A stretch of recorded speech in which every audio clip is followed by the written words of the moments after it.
কি করছিস? রাত্রির 1টা বাজে, কি শুরু করেছিস? বাবা দুটো ঘুমিয়ে গেছে। এই মা, মা তুমি ভাজি কেন?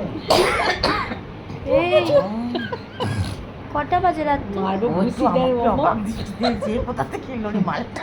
ওই দেখ, ওই দেখ, ওই দেখ, ওই দেখ কি করছে। কি হয়েছে তোর? মাথা গরম হয়ে গেছে? বায়ু চড়ে গেছে? বায়ু চলেছে ওটা। কি করছিস? রাত্রি কটা বাজে? মাম্মু চুনু মামা চুনু তুই করিস না মাম্মা। রাত্রিরে পা শুধু লোক ঠ্যাঙায় লাঠি নিয়ে তো যত বদমাইশি ধরেছিস না, ঘুম নেই কিছু নেই ভাই। ও আজকাল ছবি তুলে তুলে ওরা এমন হয়ে গেছে না, খালি পোজ দেয়। বুঝতে পারলি? মোবাইল দেখলেই পোজ দিতে শুরু করে দেয়। দেখছি তোর জন্য ওর ছবি তুলছিস। কে? এখানে